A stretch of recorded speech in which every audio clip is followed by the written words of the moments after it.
folks. Welcome to Between Awesome and Disaster. This is your host, Will Carey. I appreciate you being here as always. I hope you are having a good day, having a good week, having a good existence. And if you're not, I hope you got a plan for how you're going to fix it. This is kind of an interesting week. When I'm recording this, it's January 17th, 2017. We're a couple days away from the inauguration. There's still a palpable tension amongst my peers about what the new president is going to bring. And I don't know. I just know that I'm going to do as much as I can to do a little more action as far as combating things politically that I disagree with, because I hadn't been doing that. And this administration, I feel, is going to be the kind that we're going to need to be a little bit more attentive to. And it's also, the day I'm recording this will be, I have been doing this podcast for 1 year when I'm recording this. And if you've been here for a little while or you're just getting here, thank you again for listening. Doing this show and kind of taking control of putting out something that I really enjoy doing and something that people have heard and liked has been really rewarding. It's more rewarding than the constant hustle and rejection of trying to get into certain social circles or comedy clubs. I still want to do all those things, of course, but feeling like I have some control over what I put out is nice. So thank you. Today on the show, I have comedian Maria Heinegg, who I haven't seen in about a year. She hosts a podcast, I believe it's called, and I'll confirm this with her, The Worst Thing podcast. And she seems like someone who I know has dabbled, has had her hand in darkness at some point. So I might be making that up too. So it'll be really, it'll be good to talk to her, because she's someone that I know from her comedy and someone I know from her online presence who I've never met or actually talked to. So, well, we've met, but I've never sat down and had a long conversation with. And that's something I talk about a lot on the show. The idea of meeting someone and really knowing them when you actually sit down and talk to them face to face. And that's one of the more rewarding parts of doing a podcast, is that you get to connect with people in a way that's different from if you were just online. So I'm looking forward to talking to Maria Heinegg. She'll be here shortly. Real quick, before we get into the show, I would also like to let everyone know that February 26th at 8:30 p.m., I'm going to be doing another co-headlining stand-up show with Tyler Richardson, and it's going to be at the People's Improv Theater on 24th Street in Manhattan, and tickets are going to be $7. Both me and Tyler are going to do a half hour, so it's a nice, good chunk of all of our sets, and I hope some people can make it out. So if you're hearing this and you want to come see me do stand-up live, February 26th at the People's Improv Theater. And $7 tickets, I'll have the link in the description. And let's go to my chat now with Maria Heinegg. Thank you.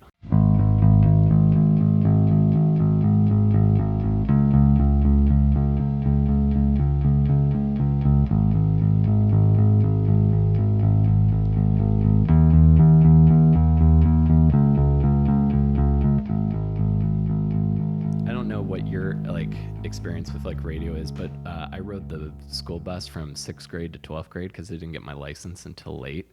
Yeah, I didn't get my license until I was 17 and a half. Yeah, and I listened to I listened to gospel and R&B and hip hop radio every morning, and the morning show was the Russ Parr Morning Show with Olivia Fox. Okay. So I would listen to that every day, and Mondays and Friday they would play Jesus Can Work It Out. And he had this character he did, which is a preacher with a speech impediment. So I just every now and then I will randomly find myself thinking of or humming that song to myself because I listened to it for 6 years. That's so long. Jesus can work it out. Yeah. Jesus has been wholly unhelpful to me thus far. No, I had there are few things that I can immediately source as being related to Jesus in my life, except for that song in my head every now and then. Is there like a guy like that? You're from Seattle, right? Mm-hmm. Is there somebody like that in the Seattle area?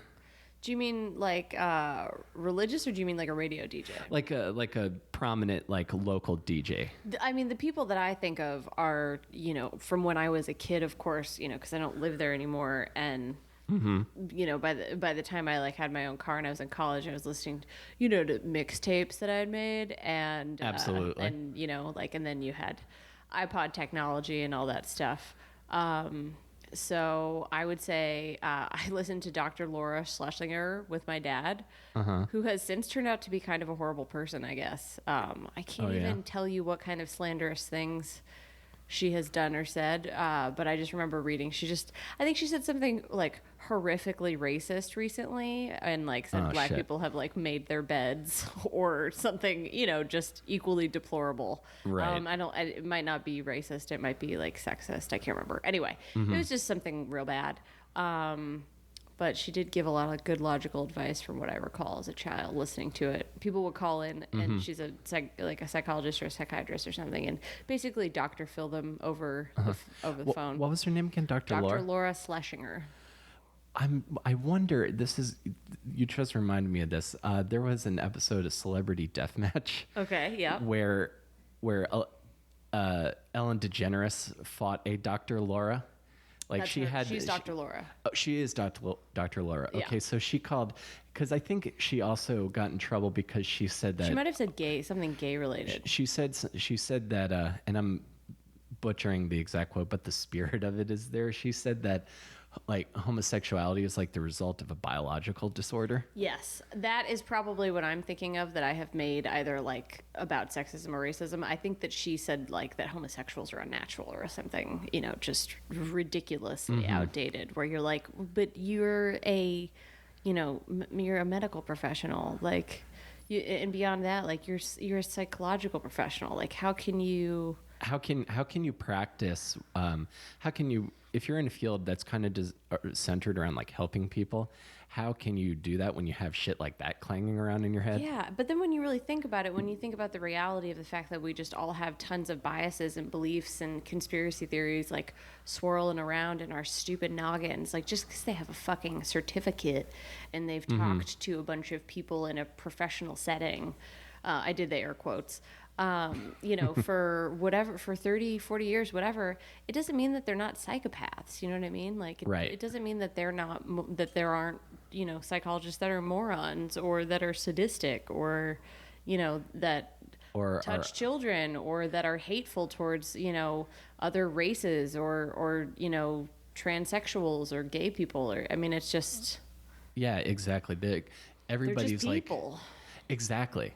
They're all just people, and a lot of them need probably the same treatment that they offer as well. Yeah.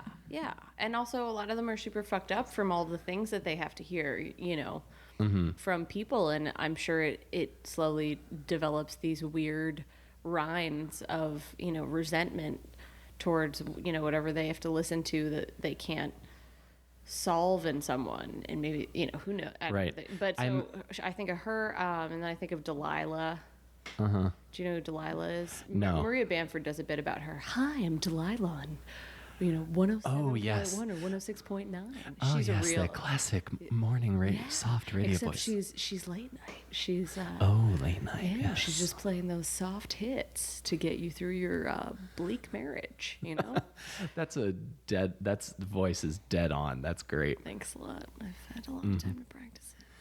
So you listen to her a lot too? I mean, Was she like a advice show, or was she like a sex show? She was just a DJ. No, she was like super clean. Like it wasn't like late night like that. It was just like 6 to 10 p.m. or like 8 to midnight or something. There was nothing. It was just good, Gotcha. clean, soft hits, you know? Yeah. The kind of radio block you need from when you're like driving home late from somewhere. Yeah. Yeah. And it's like, all right, all you late night cats out there, for everyone who's up late, I'm going to play for you Even Flow by Pearl Jam. Exactly. All right. Oh, man. You guys are going to go nuts. I'm putting on the Cranberries, okay? It's going to be crazy. Do you guys love Junior Dinosaur? Me too. Junior Dinosaur. Dinosaur Junior. I don't know what it's fucking called. Whatever. That's no, I dig it. This is what I want to ask. You said you were listening to mixtapes. Yeah. Because this is like one of Mixed three. CDs, if we're being. I mean, mixed. I definitely. I know exactly heard what off you. of the radio as a child. You know, Yeah. it's like. Otherwise, how are you going to get that Lauryn Hill, new cut? Mm-hmm. Well, mixtape to me is like the same way Band-Aids is like a brand name for a generic product. Mixtape is like a catch-all compilation for sure. Yeah, I'm just absolutely. putting my heart. Kleenex for all tissues. Exactly. Yeah, I feel you. Who's on your mixes, and what age are we talking about? It's going to be upsetting. I was very excited about Napster. Huge thrills. I mean, the first couple of CDs I had. Well, the first. Sorry, this isn't quite answering your question, but just taking back a little bit further in history. I think the first cassette tape, like piece of music that I purchased and owned, was unfortunately Billy Ray Cyrus' "Achy Breaky Heart" single. Followed immediately by Destiny's Child, "Writings on the Wall," which I think was a nice recovery. And then obviously the Waiting to Exhale soundtrack, very important. I don't know if you know that movie. I don't think I do. Whitney Houston. Let's see who else is in that. God, she's obviously the most important character. So it was a Whitney Houston movie. It was a Whitney I feel like Houston it's one of those movies and it was I've heard of. a retribution because every man has treated me wrong, like Group of Four Friends. Okay. And it's like the soundtrack is just devastatingly good. It's like Toni Braxton and Patti LaBelle and gotcha. And obviously powerhouse female vocalists. Oh yeah, of just the like era. Just like fucking let's do this. Mary J. Blige, like let's go. Yeah. Excellent. I wonder if I don't know if this would like. I imagine like that song. Remember that song "You Gotta Be"? Like I put her in that same category of just like empowered like singers, empowered. Yeah, I mean it was a lot of singers. like, you've hurt me, and how could you leave me, and I will still figure out how to be strong, and we're so in love. Like it's usually on the spectrum of like where they are romantically, right, in a relationship. And also they love God. That's important. Of course. So I think sort of sparking out of that, I only really was allowed to listen to like oldies and like silly alternative music when I was younger. But then as soon as like, I just immediately gravitated towards like R&B and hip hop, and I would, listen to it when my parents weren't around, because I would get in trouble. I didn't know why my dad wouldn't let me listen to "I'll Make Love to You" in the car. That's Boyz II Men? Boyz II Men, absolutely, yeah. Big Boyz II Men fan. I liked all the boy bands too. I was really into pop. NSYNC was my first real concert. It was a huge deal. Oh yeah. Yeah. I bet that was a big show. I had my time with 90s pop music. I imagine they put on a big fun show though. Oh like, yeah, a lot of lights. I mean, they're incredible performers. Like, they're certainly not bad at harmonizing, and they all have pretty voices. It's Justin Timberlake and the rest of them, and just incredible dancers. Like, wow, really really good. But then after that it was hip hop. So it was like Outkast. What about hip hop got you? Because and this is my bit of prejudgment. I imagine if you growing up in Seattle, I was surprised you weren't listening to like Nirvana or any of the grunge bands. I think I found all of that like just kind of boring and whiny, and I liked high powered music. I liked bass.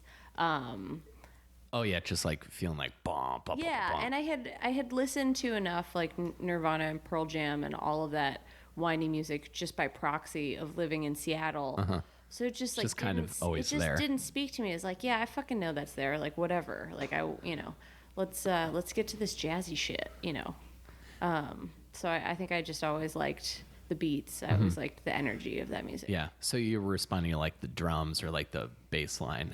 Yeah, and then also like even the obviously I can see now all of the, misogyny and ignorance behind a lot of the lyrics, but there's a lot of, perceptive power when they talk and how they like own the conversation, like as a rapper. Or, like the way you kind of deliver a verse, even if the lyrics are kind of if the lyrics either A, don't make any sense, or B, just homophobic, say something really racist, say something kind of hateful, or kind of hateful, completely stupid, or whatever. Usually a blend of all of that. But it's like like ludicrous. What's your fantasy? Like who doesn't know in my age group, at least that I can think of, like who's at least moderately interested in hip hop, like every word to that song, like his voice is incredible. And obviously the lyrics behind that are just about having sex, but they also rhyme perfectly, and there's a lot of like incredible imagery in that song. And and when you're in high school, you're like, yeah, I'm gonna have all that sex eventually, Exactly. To me it was, because I definitely went through that phase of like rap has there's so much rap that has no substance and they're not saying anything. Then I realized it's the same equivalent, because there is rap that is socially conscious and has something that it wants to say. Less fun to listen to. The same way there is rock and roll that is socially conscious and self-aware, and God, does it suck. Yeah, like, and that's not to say that. Whereas Poison and like Rat and Warrant, like all the songs that get played at strip clubs now, those are like totally stupid. The lyrics are so stupid, but they're just fucking fun to bang your head to. Exactly, and I think I don't think that there's any shame in enjoying what is perceived as like cheesy or stupid or pointless. Like, I mean, I have like boundaries around that. Like, I can't deal with, like, Paris Hilton came out with an album and I was like, no. Lindsay Lohan, no. Like, but well, I good love, for you, Maria. Yes, I'm just full of tenets and morals, and bridge points. But I love Nicki Minaj, and yes, she's arguably really is, quite an impressive lyricist and certainly interesting, and she's got like lots of characters, but it's not like she's a genius out there saying like incredible things that are changing our lives. She's not socially conscious. She's just like, I'm a bitch, I'm gonna put my clit on your mouth and I'm drop it down slowly in your mouth, like, I'm better than all of these other, she's not even necessarily a good feminist, but she's entertaining to listen to, and she has lots of catchy songs, and I'm just like, she has catchy songs about like having guys eat her ass. Too. It's just, I wonder, it's entertaining, and I'm kind of done there's enough to feel ashamed about. It's like, no, that's the least of my concerns.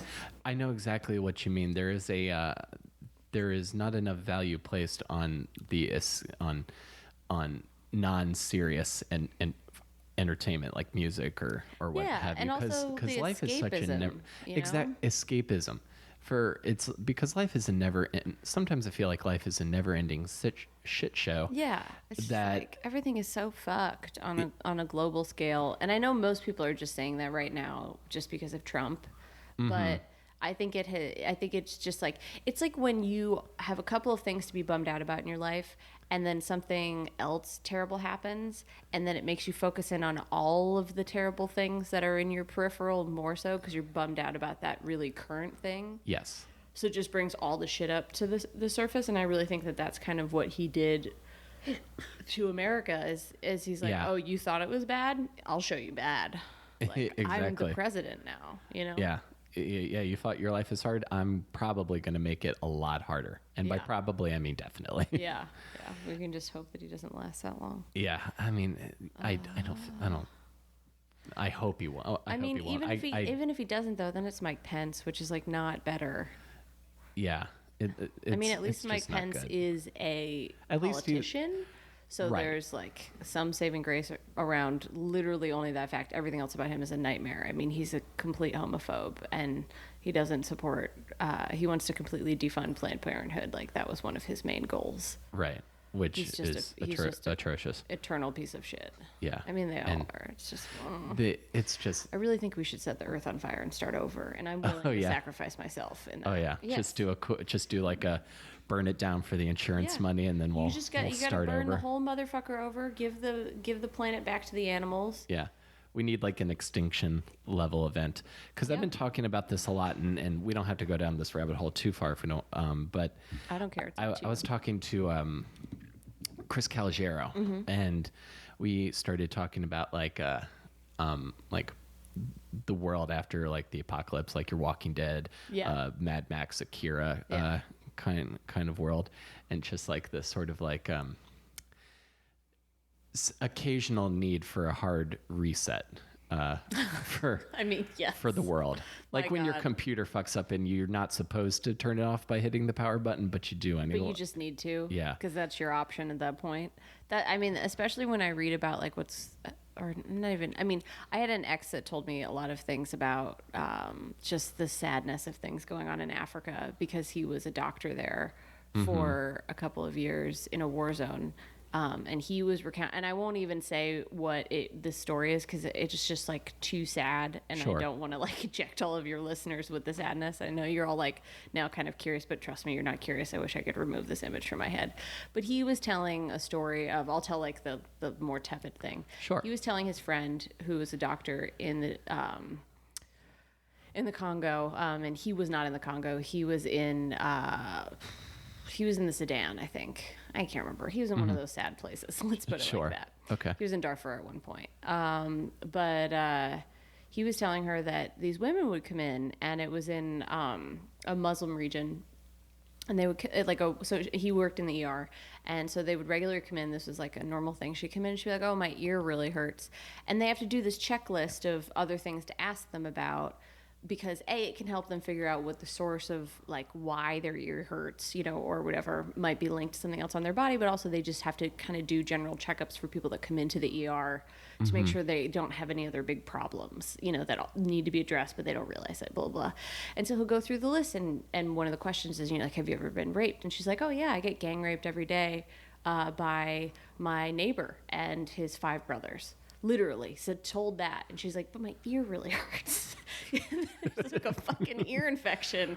And that's what they're there for. Jesus they're not Christ. there for that, because that's just their daily lives. Right. That's Tuesday. So this terrible thing, exactly, is if only just if it was everyday one fact. day a week. Like, that's the worst part. It's like today and tomorrow.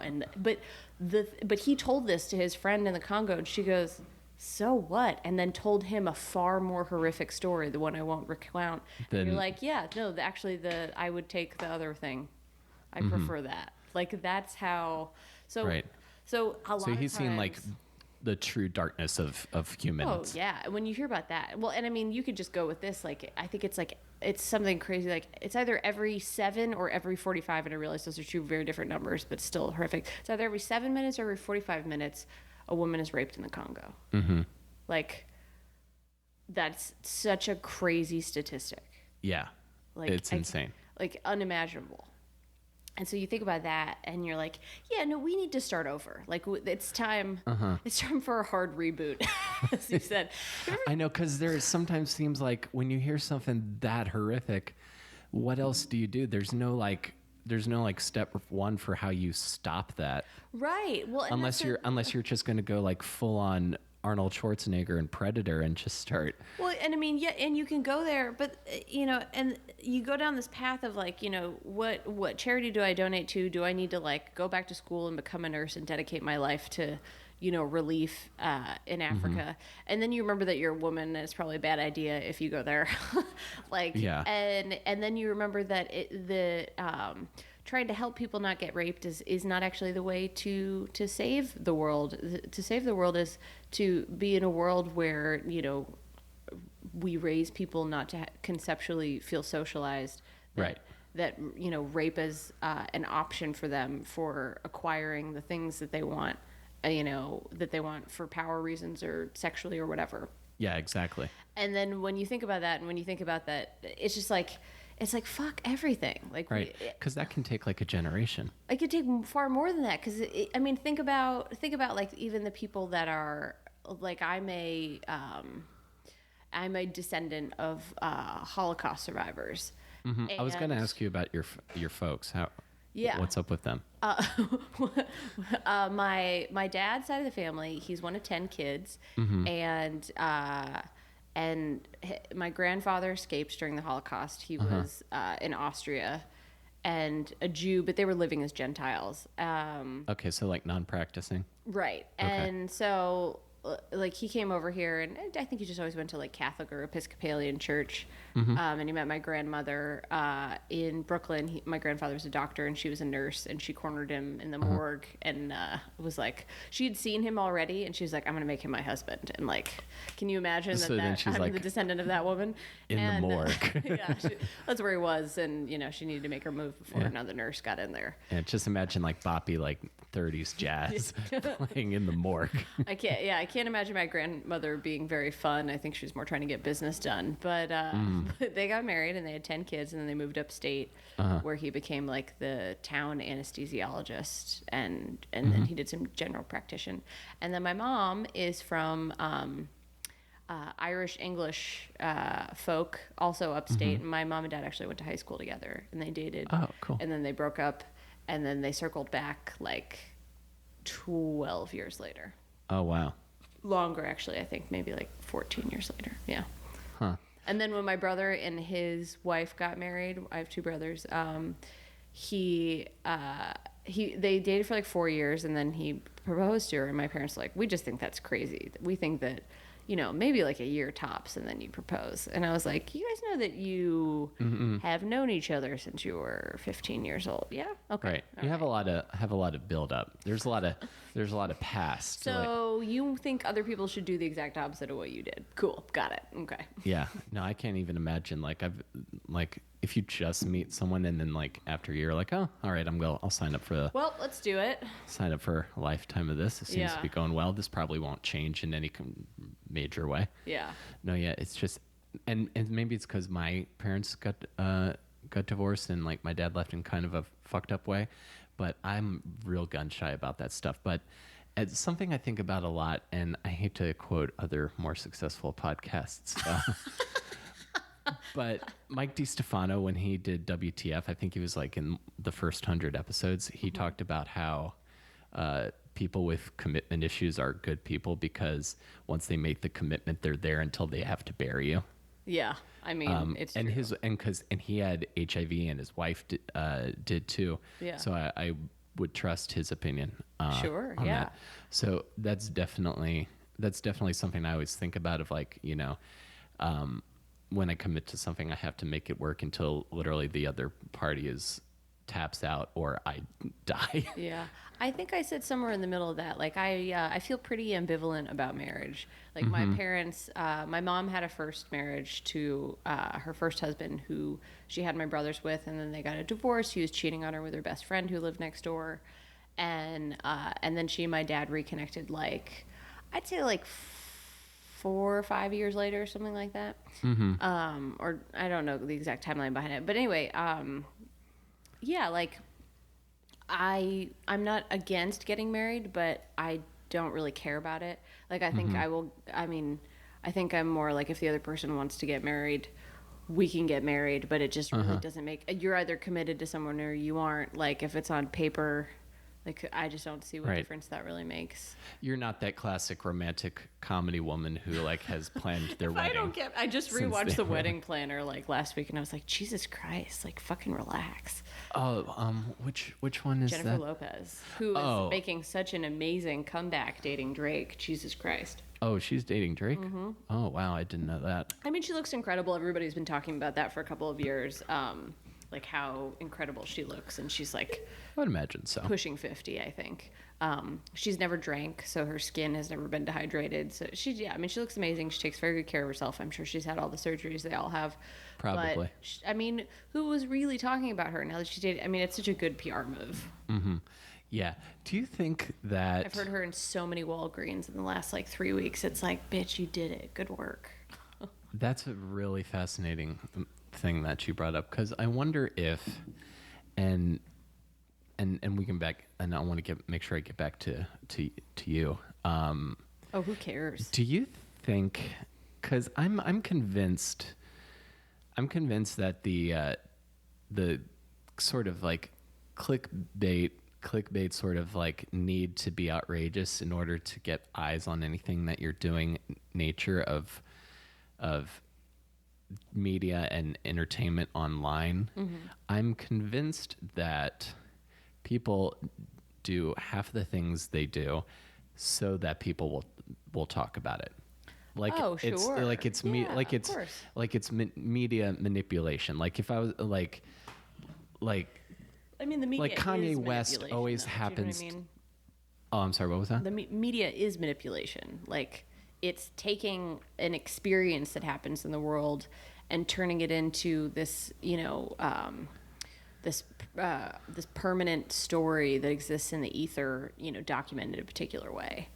Like, it used to be like, I would imagine. Well, you even remember when you used to have to like verify everything before you publish something? Now stuff just gets published and then they'll update it. Well, but even more so, I mean, if you look at so many articles, they're just referencing whatever article they read about it from, and they haven't actually done any like firsthand journalism. So like, I imagine the beginning of journalism was like, if someone's horse broke their leg in your town, then whoever saw the horse break its leg was the one who, told the story, or was like whatever their version of a journalist was. But now they'll be like, well, I was reading this article by Greg, and Greg said the horse's leg was broken. Like, nobody's telling their own originally sourced stories. They're just telling the story of another story of another story. Like, it's hardly ever. It's like a game of their own recount. Right. It's like no one's going to see the original band anymore. Everyone's just listening to shitty cover bands. Well, yeah, and it's really, it's like you finally understand the movie Inception, You're just like, oh, this is just an inception of something that was, originally reported by God knows who, and how much of it has been muddled. No, yeah, it makes things I read about feel not real anymore. Yeah. And I'm convinced, I'm convinced half the people who, like, Kanye West only ever seems to say something really inflammatory when he's got an album coming out. I mean, I don't think that's true. I think, he doesn't have an album on the way out right now, and he, met with Donald Trump. I think that he's literally a mentally unstable person. And I think he has a platform that is dangerous for a mentally unstable person to have. Much like, right. I don't know, say the president. Exactly. Yeah, how many days left? Wednesday, Thursday, 3 days? I mean, it just, whatever. But... Yeah. Do you know what I mean? Like, it's... No, exactly. Because if you're not thinking through everything that you're saying, and you're just kind of spouting off at the top of the dome. People are hanging off every word that you say, and you're not on your immediately meds, like... And I really... Whenever people get upset with Donald Trump, it's like, you could get infinitely upset with him. Like, he just says dumb fuck shit all the time that is infuriating. But then when you remember that he's literally a mentally unstable person, like, he's a person with personality disorders, you're like, oh, of course this person believes and lives in their reality comfortably. Like, he just says things that contradict himself all day long, and I truly believe that he believes the words that comes out of his mouth as he says them, and doesn't retain any of them, and then just makes a new reality constantly. Like, I do think that. I think people get so angry with him, and they constantly want to out him for his bullshit, and it's like, you can't out someone that doesn't feel any shame or believe any, of the feedback that they get, with the exception of making sure to watch SNL every week. And exactly. watch the depiction of the how literally certifiable are you if that's what you latch onto in the world as the leader of the free world? He's exactly just a mental patient. No, literally. You're absolutely right. And it becomes to the point of, it's like playing tag with someone who keeps pausing every time you tag them, or if you're playing chess, you've gotten the person down to their last piece, but they just keep moving around, so you can't officially win the game. Yeah, but even he just changes the rules in his head. Yeah. I'm giving him way too much credit. That's what I'm saying. But you give him too much credit for being strategic, because I really don't think that has anything. I think the people around him are strategic. I think that he is just a rich boy who has never had any consequences for his actions, who is like it has, I can't even imagine what personality disorders he has on top of like narcissistic personality disorder. Yeah.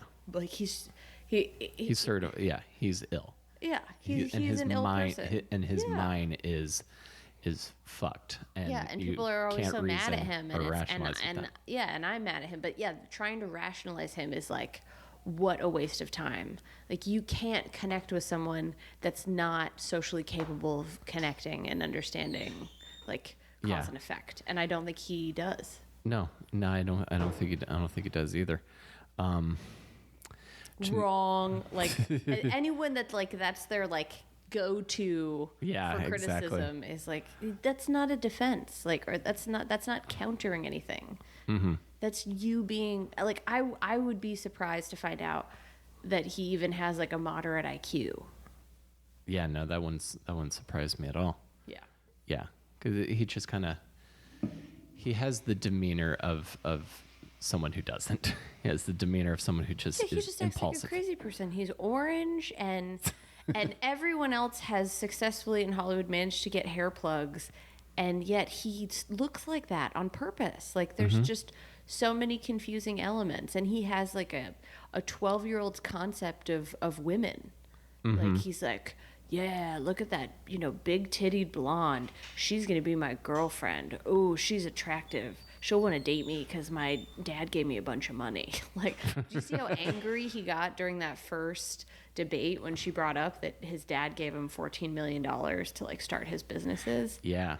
Yeah, he doesn't like people being reminded of that. He also doesn't like being called by his first name, I don't think. Yeah, if it's a horrible first name, Donald. Like, ugh.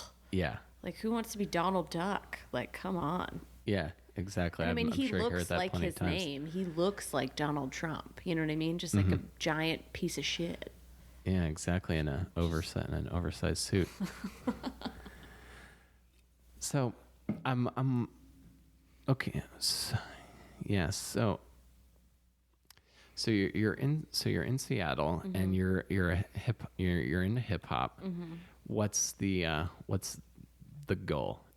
What's the goal? Yeah. Is there a goal like when you're in a teenager? Is there a path? What's the in the what path? Say that again. Is there a path you see yourself on at that time? Or? I think when I was a Sorry. That's okay. What was that? That was Siri picking up my question and then trying to answer it. That's amazing, Siri. You're the best. You're so dedicated. That would be a fun podcast to just interview Siri. I mean, that's just the movie Her, right? Yes. In podcast format. When I was a kid, I fantasized about being an actress. Like, I wanted to be like a famous Hollywood movie actress. And then, I got older and... in the vein of who? Oh, I mean, like... Whitney Houston? No, well, because she was a singer that just did some movies. And I knew that I didn't have a voice like that. Or, I mean, who does?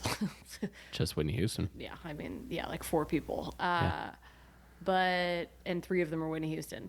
But I think I thought I could be an actress, and then I just went to college because that's what you did. And where'd you go? I went to Western Washington University. It's a small college in upstate Washington State, near the Canadian border in Bellingham, Washington. Ah, yes. And it's like an environmental school, and they have a really good teachers program. I wasn't interested in any of those things. I became a Spanish major because I had already taken Spanish all through high school, and I was like, oh, that I could do that. I'll just do that.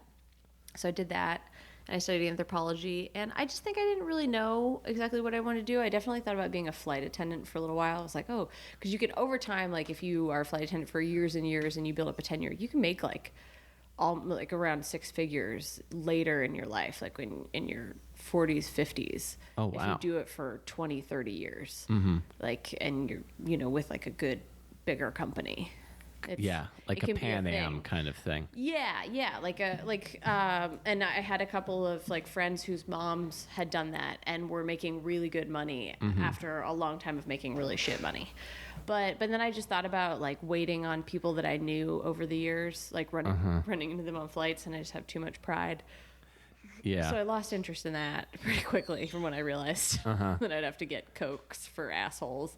Yeah. And I mean, that's not even considering just the regular assholes. Yeah, absolutely. And then I got out of college, and my brother was diagnosed with brain cancer pretty soon after that. And I was going to Spain to teach English for a year, and that was right around the recession. So I was just kind of confused into what I was doing when I lived abroad at a time that was probably good to do that, you know, when there was not a lot of jobs around here. I came back. And Where in Spain? In Seville. Okay, I know the soccer team. Yeah, in the south. Actually, they have two soccer teams. Betis is their other one. Oh, Real Betis. That's right. I forgot that they're from there. Yep. Awesome. So, and They're the underdog. yes, they are. This is the one sport I follow is soccer, and they got promoted last year, and it's to the top flight. So every time I see like a promoted team do kind of well, I'm like, well, good for them. I think that soccer has a great job of like how they like kick out whoever sucks in the league and like bring somebody up, and I like that. Shift that. I think that's wonderful. I think that that's how you create a little bit of, you know, like egalitarian concept within the world, at least of professional soccer players. Exactly. Slight bit of a meritocracy, bit of keeps the games towards the end of the season interesting. Yeah, because you don't really know historically on a couple of them, like if they make it far in the season, you know, what happens if it's a team that just moved up. Exactly. Or you get like a cool story. I don't know if you've followed this at all, but do you know the Team in England, Leicester City? Yeah. I mean, I know of it. I don't know anything about them. Well, I'll just tell this real quick. So they... I have a Betis story for you after this. Excellent. I don't get to talk about soccer very much, so I'm excited to. So 2 years ago, Leicester got promoted to the Premier League from the Championship, and on Christmas Day, they were not the 15-16 season, but the 14-15 season. They were not doing well. They were at the very bottom of the table, and they looked like everyone was like, they're gonna drop. Yeah, they're doomed. But they clawed back, and they were able to stay. For the last half of the season, they were able to stay from the league, and then they get a new coach or manager, and this past season, not the one going on now, but the past season, they do really, really well. And on Christmas Day, 1 year exactly from when they were at the absolute bottom of the league, they were at the absolute top. Oh, wow. And people were flipping their shit. People were like, there's no way this is happening. This cannot continue. But they kept winning. Winning. And they actually won the league early last year. I think they won it like maybe three matches beforehand. Yeah. And they're a team from certainly not a destination part of England. Yeah. And who had been kicking around like the lower leagues. Yeah. And so this was like a really big deal. Yeah, it's like a Cinderella story of soccer. Yeah. And I think even people who don't care about sports will latch on to that because they think people love an underdog story. Yeah. I also think it was cool.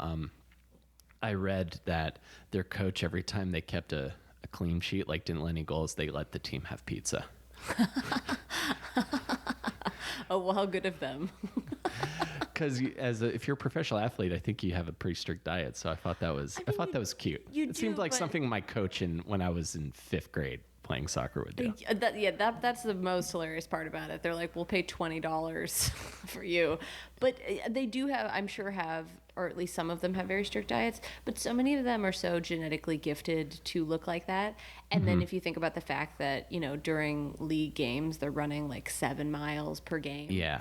I mean, they fucking eat pizza. They deserve it. I'm certain they do. Well, I mean, sure they deserve it, but I'm just saying, like, after running 7 miles. I just think that the amount of calories that they eat a day, so I've been watching a lot of documentaries about fitness. What's your BT story? The Betsy story. So I went to a game one time, and I want to say that it was against Sevilla, but I can't remember. That would be a good one. Yeah. The two local teams. After this, I have another story for you. I'm sorry. No, it's good. But what I remember most about it that I enjoyed was that towards the end of the game, soccer fans, at least Spanish ones, turn against their own team. They get very angry with them for not winning.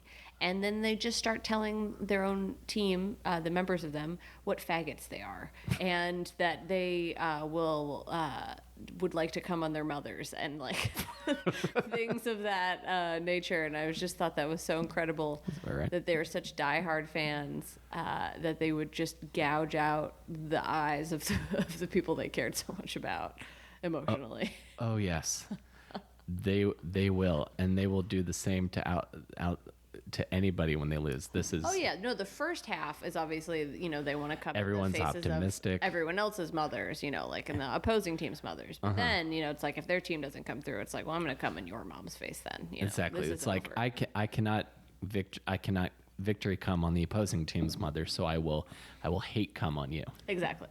The come's going somewhere is really, I think, the moral exactly. of the story. Yeah, because you have all that angry cum just building up, and then you'd probably explode if you didn't release that cum. Yeah, someone's got to take care of this, and that someone has to be somebody's mother. Exactly. Because I can't get to I can't get to the coach or the players, but I could probably get to the God player's forbid mother. they come on a guy, because then they might be gay. Yeah, so. I mean that would just and the be players the are gay, but not the fans. Yeah. Just the people playing the professional sport, not the people that look up to them in awe and idolize them and think about them and wear their shirts and especially in a sport where the accessory of choice is a scarf, and there is a lot of. There are a lot of songs to rehearse and chants to sing. Yeah. I will. Somebody has a great joke about that they're like, it's hilarious that you're walking around like in another man's clothing being homophobic. You're like, this is LeBron's. That feels like I think that might be an Amy Schumer joke, but I'm probably wrong. I think it's someone more local. Not that she's not New York City local, but a little less famous than that. I'll have to find out who that is. Anyone who listens, tell me who does that joke. Siri. You said you had another story. Yes. So talking about angry soccer fans, my 29th birthday, my girlfriend and I went to Barcelona. Mm-hmm. Cool. And already a good idea. Love that city so much. That and Tokyo and Phuket, Thailand are like three of the places are on my mind for if I ever wanted to leave America. I've never been to any of them. I got noted. We'll talk about it. So it's for my birthday. Got back from the Caribbean. Oh, nice. Excellent. Haven't been to the Caribbean yet. Want to go. Approved. I'll tell you what. Fantastic. So my girlfriend surprises me with tickets to a Barcelona Espanyol game, FC Incredible. Barcelona. Yeah. So I'm super excited because I had just started paying attention to soccer again because of Lionel Messi and watching the World Cup with my buddy. So I'm super excited. I go to one of the official stores, get a jersey with my name on it. Yeah. Because I like to get a jersey with my name on it so I can feel like I'm part of the team. Sure. I didn't know at the time that with the other big, that Espanyol are the other big rivals to Barcelona. Mm-hmm. It's like Madrid and Barcelona. Yeah. And it's just as contentious because Espanyol never beat Barcelona. Like, right. I don't think they've beaten them since 2009. I also didn't know that until we looked at the tickets that we were going to Espanyol Stadium.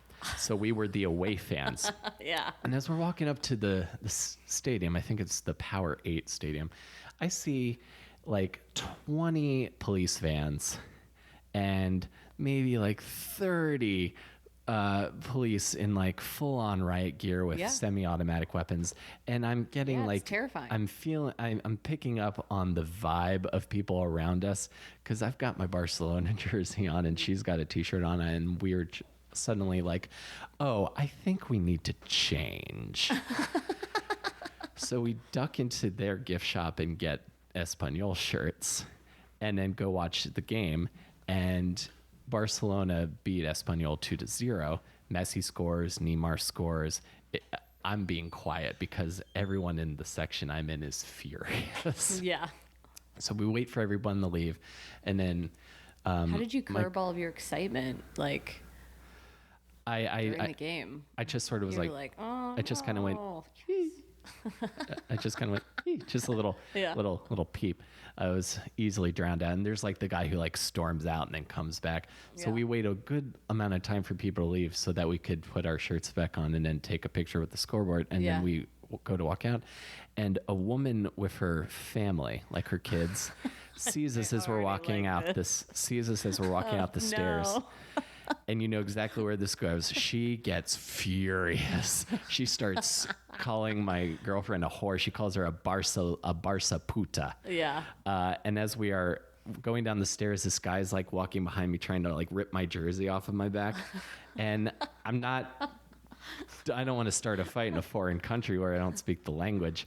And we get outside, and this big group of people starts kicking dirt at us and shouting at us in Spanish. And some guy like grabs my arm and says, "You need to leave now." And we're like, "I understand." So we walk with haste to like a less crowded a less crowded street, and I happen to have like a New York City Football Club hat, so I put that back on. I zip my hoodie up, and I get on the train, and it's packed. Everyone's mad, but no one that recognizes us is there. And most of the Espanyol fans live further away from the center of Barcelona, so they get off early. And then I feel like it's safe to unzip my hoodie because it's really hot. And then this guy comes up to us and he says, "Did people mess with you at the stadium?" And we were like, "Yes, they called my girlfriend a Barca puta and they tried to rip my jersey off." And he was like, "Yeah, I had the same thing. I was taking a picture and my camera's red, so someone tried to break my camera because it was red." And then he said, "Oh, that's terrible." And then we were trying to make conversations. We were like, "Oh, where are you from?" Like, "Oh, we're from New York." And he's like, and this is a joke I've made on stage, is he tells us he's from Israel. Yeah. So I'm like, "Oh, so you know about two groups of people in a conflict in a small, in a small space."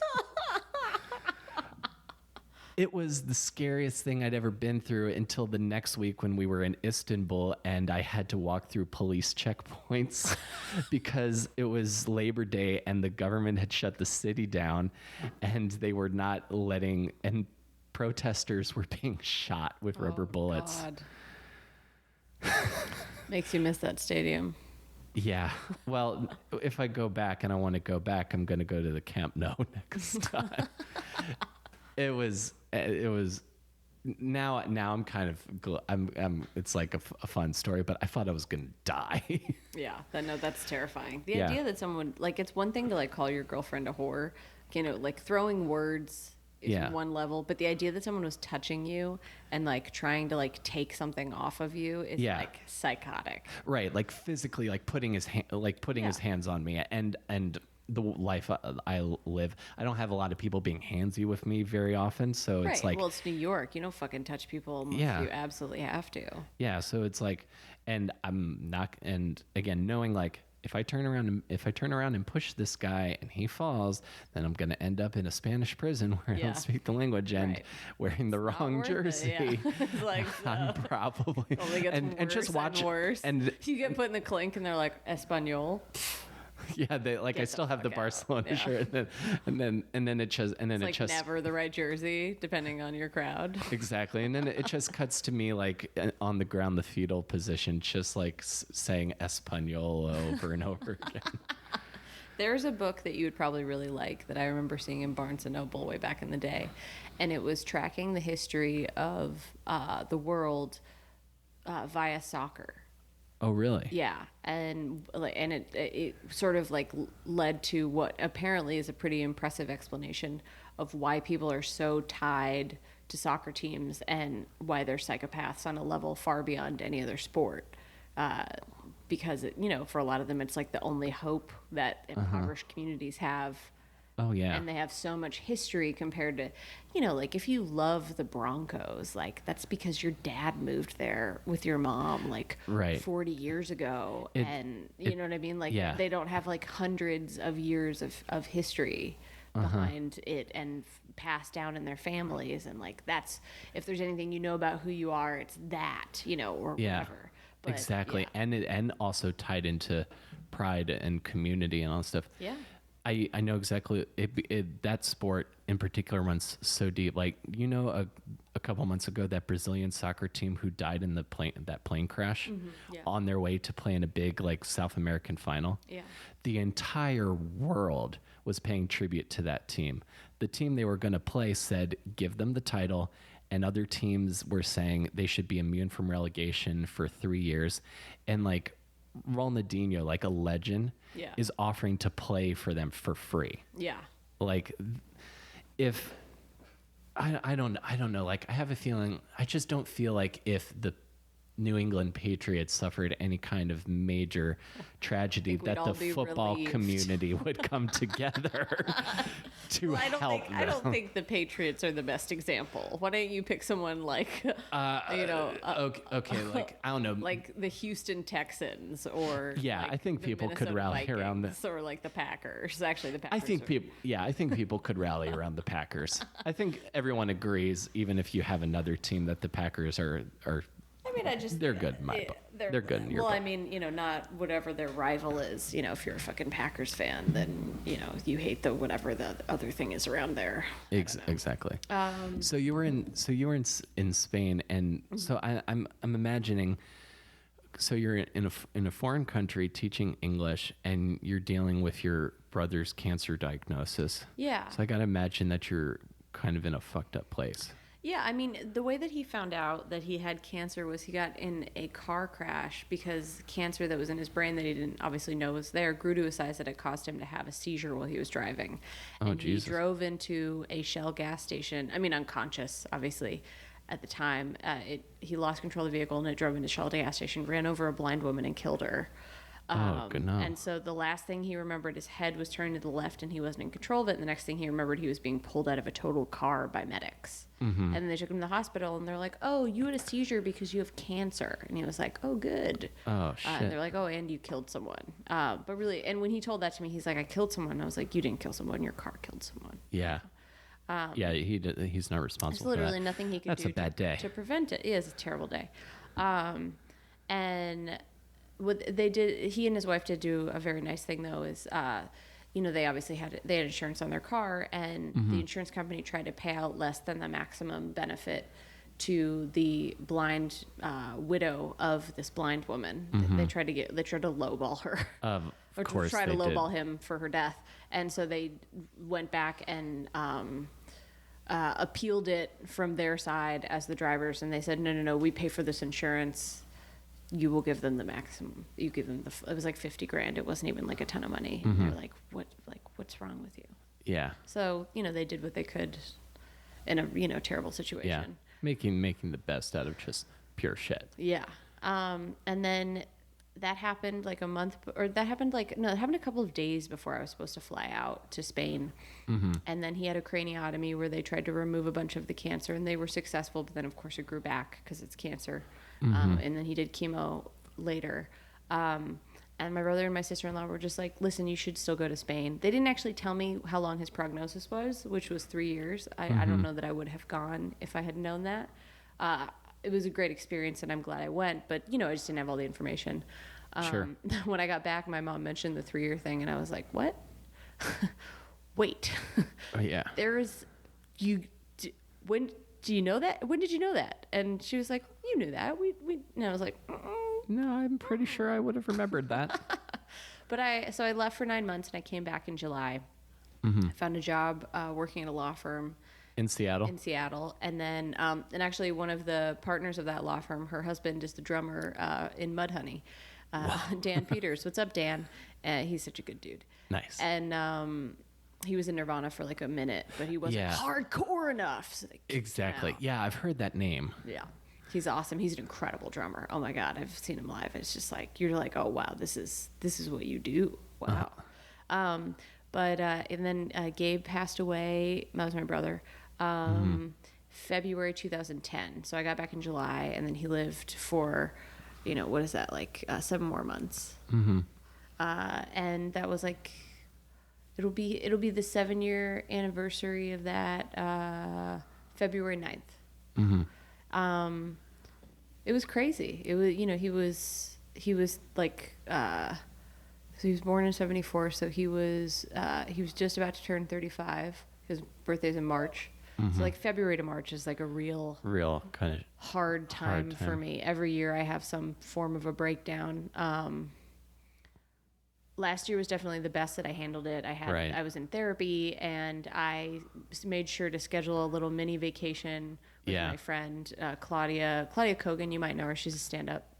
That name sounds familiar. I don't know if I know her personally. Down to Mexico for another. I don't know how much comedy he does anymore. His name's Ben Lerman, but he does musical comedy, and he and his husband Frank got married. So we went down to Tulum for a Mexican wedding. To get a little vitamin D during the sad time, and it's also like the winter, so it's like February to March isn't that joyous for most people. Yeah. Definitely like be somewhere where you're not just thinking about and I just darkness. I was having a real hard time at my job last year around then. I was just really unhappy there, and that was kind of when I was able to reinvigorate the concept that I got out of Gabe passing away. That was, I think, the most important thing was like, you're just alive right now, and it's really important to enjoy your time here. And, obviously do no evil and don't hurt others in the process, but right. Don't become a sociopath. Do the things that you want to do, because there's not really a whole lot of tomorrow. And so I told you I was watching those fitness related, Netflix documentaries. And one of the ones I watched was this one called C.T. Fletcher and My Magnificent Obsession. And he's this guy that was 6-time world record weightlift holder. But he had all this terrible stuff happen to him, and you find, and it takes a while. I mean, the documentary takes a while to suss out all the bullshit. It's no, tell me how amazing he is up front, and then let me waft in his process. Because he's just this big personality, and he's kind of obnoxious at first, and you're like, oh, shut the fuck up, just relax. But he grew up in Compton. His father used to beat the shit out of him, and his mother waited on his father hand and foot. And but this kid still came up and did this, and then he found out later that he had to have a triple bypass heart surgery or something, and he was going to die. And he lived because this doctor saved his life in surgery.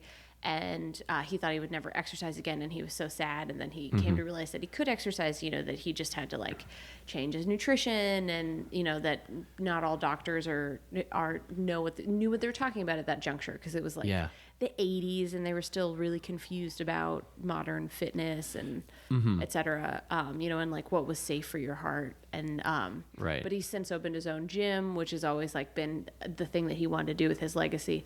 But and he does all these motivational speeches. And someone came and found him when YouTube was really starting to become a thing, and they said, "Hey, do you want to be on YouTube?" He's like, "What's YouTube?" And they recorded him, and he said, and he just said a lot of motivational things. But the phrase that he said that's been sticking with me since I watched it is, because he feels that he's living on borrowed time since his life was saved, from his life-threatening, what was probably going to be a heart attack. Yeah. He says it's still your motherfucking set. You're set, bench pressing, which also, translates for comics, right? For comedy, perfectly, it's still your motherfucking set. And so, you just kind of have to think about that, every single day. And I had a little bit of a, regeneration of that last year. Yeah. For whatever reason, because I think I was oh, I don't care about this job anymore. And I'm still letting it weigh on me enough that it's making me real sad all the time. And it's just pressure reminding me of that I'm not where I want to be in comedy, and just all of the daily heartache that we feel around that as artists that feel failed because there's not success is so confusing to define. Especially in comedy, our friends and some of our peers who we would look at and see as incredibly successful, or they all feel goals to aspire. Pieces of shit. They all feel like they're not doing enough, or they all feel like failures. It's amazing. It's amazing how. Yeah. So we're the real failures, and that's what matters. That's going to be the next fucked up thing. Is it's there's going to be comics oh man, you got booked on a bar show, sell out. Yeah. Real comics played indifference at open mics for their entire lives. Talking to the mirror. Yeah, into the void. But yeah, so I'm trying to. That's fucking great, Maria. Yeah. It's still your motherfucking set. Still your motherfucking set. Hell yeah, dude. So if you think about it that way, and you really just I think you have to do a couple of things. I think you have to do a couple of big resets, which is where you sort of clean out your life, like emotionally and physically. Like I did the Marie Kondo, the magical whatever of tidying, and I threw out like 2/3 of my shit that I didn't need. I still have too much shit, and you go to therapy, and I went to this budgeting person, and I started getting my finances together. Like I've paid off a couple of credit cards in the last 14 months, and I have one left, and I'll hopefully have that paid back in the next 2 years, which will just be so incredible to not be in debt. And I have savings too. Like I'm doing both at the same time. Yeah. I don't know. There's so much less anxiety when you start addressing your life in a holistic way. And so it's made me feel so much more confident about going into like February, March of this year, that I'm taking so much better care of myself. And I'm at a job I really like now through, just Great. this random course of events. And it's not comedy, but it's like, I'm very happy to be there, and I don't wake up in the morning and feel bummed out that I have to go there. No, absolutely. Which is, I think that's something to say for us, especially, because nothing can feel good sometimes when it's not what you really want to be, when it's not your dream, when it's not for us, No, yeah, I agree. Absolutely. I'm starting to learn the importance of having that stuff in line as well, because I think it definitely makes your stand up better. Like I got to a point where, because like when I first moved here, like the whole talk is about the grind and whatever. And I agree that it's important that practice makes perfect you and gotta whatnot. hustle, yeah. But I got to a point where doing like 3 sets a night and being out till 2 a.m, getting like 3 to 5 hours of sleep every night, and then sleeping in Central Park to wait for Stand Up New York to open. No, it was not maybe how I should or wanted to keep living my life. No, like I wanted to do stand up, but maybe if I'm a human, my stand up could get better. Correct. You have to do something to have anything to talk about. I never stayed out. I mean, I would sometimes not get a ton of sleep, but I've always been good about getting at least 6.5 to 7 hours, because I'm just such a useless person on less than that. And your patience is so much lower, and you're just unhappy. Like, yeah, you have to sleep. Your body needs it. It's so crucial. And the people that do that, or like the people that stay up until 4 and then sleep in until 2 p.m. And it's like, yeah, of course you're depressed. Like, your body needs a system, and most of ours operate on one that deals with, when there's light out. Yeah, exactly. Just like that difference between, and this is a stereotypical thing about Seattle. Like, I feel like there's a study somewhere about like rates of depression in some place like Seattle versus somewhere like, I don't know, Daytona Beach. Yeah, no, and I mean, this is something that I've come to realize like way more over the past couple of years since I'm from there, is gray days make people sad. They really, truly do. Sunshine really makes a difference. And you know it because if you work like in an office and you come in on a gray day, more people will call out sick. More people will stay home. Yeah. Because the sky is sad, so they're sad. It's an amazing correlation of how much that matters. And so moving to New York has been quite wonderful in that way, because while it's a lot colder here and hotter here, which I don't mind inclement weather. I mean, I'm not like a winter fan, but like sure. I'm totally fine sweating when it's 90 degrees. I'm like, yeah, let's fucking do this. Like whenever people complain in the summer, I'm like, oh, would you prefer that it be the winter right now? And they're like, well, no. And there you go. Yeah. But it's like moving here, there's so many, like it'll be cold out, which I don't love, but it'll be sunny, and I would do sunny and cold over like 50 degrees and overcast any day. Absolutely. Yeah, just even if you got that cold snap with that like bright blue sky. Yeah, you need some blue sky, and you need some light to like get you out of fucking bed and like make you believe that there's a dream to be lived outside of your apartment door. Oh, that's fucking beautiful. Well, I don't know about that, but that's like if I have to think of sentences that I would get tattooed on me if I was going to get a tattoo. It's a long sentence, but thank you. It's just, it would have to spiral a couple. Let there be light outside so that there's a reason to yeah, it's like that's like a lyric from like one of my favorite songs that hasn't been written yet. That's a big compliment. Thank you. No problem. And I and that's like coming from, because I'm like huge music head. That's sort of like, I was one of those music is life people. Yeah. Yeah, the only way I know how to express a very high compliment. I'll fucking take it. Thank you very all much. day, Maria Heinegg. And how long have you been in New York now? I moved to New York. Actually, my New York anniversary will be next month.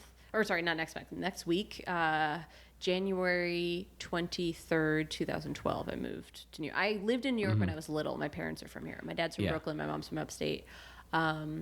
So I lived upstate when I was little for a couple of years. But yeah, so it'll be 5 years next week. Excellent. Yeah. Kick ass. When did you move here? June 2nd, 2010. Okay. So it'll be 7 years this summer. And where did you move from?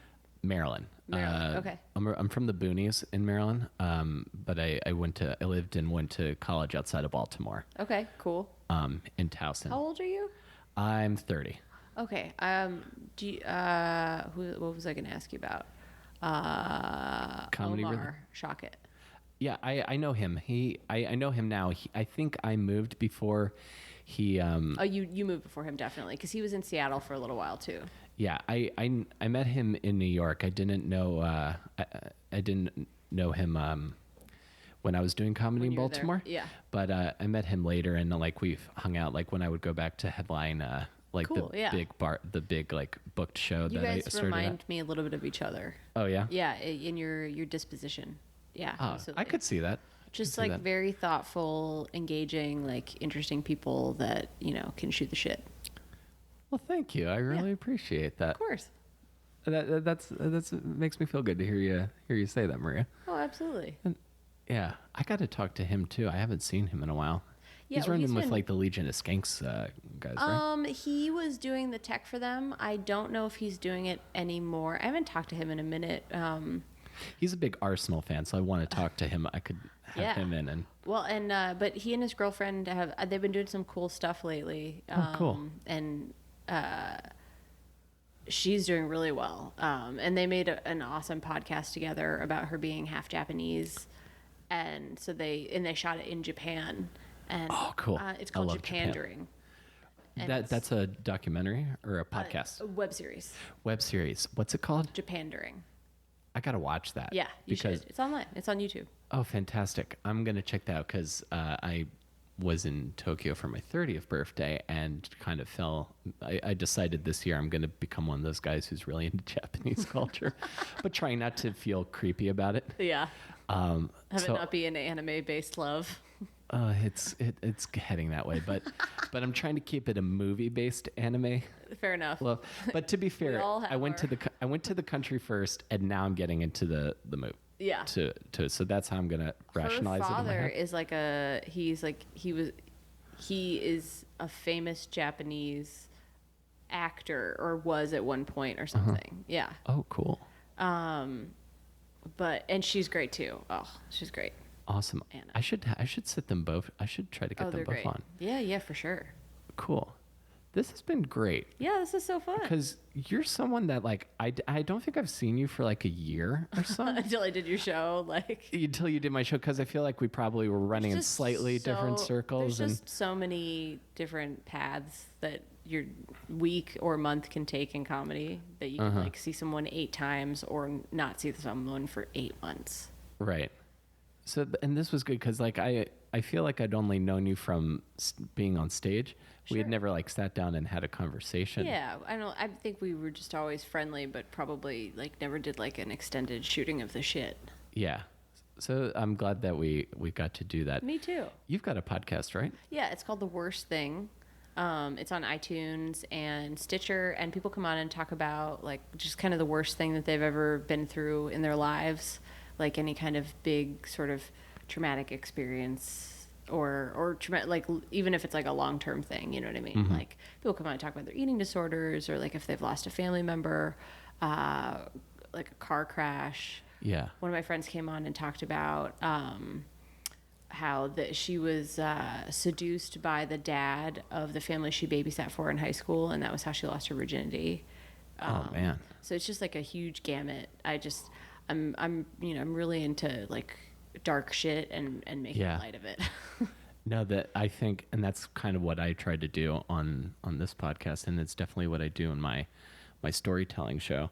So For sure. I think if anyone listens to this and you want more hilarious darkness, Yeah. that they would be into that. For sure. Yeah, check it out. It'd be great. It's called The Worst Thing. The Worst Thing. Yeah. Thanks for talking to me, Maria. Cool. Thanks for having me.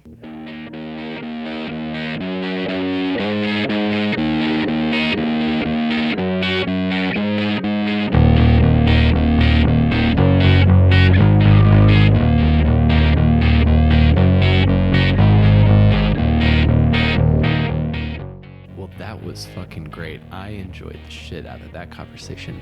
Maria Heinegg's a very cool, thoughtful, insightful, smart person. I'm glad she was able to come over and talk to me.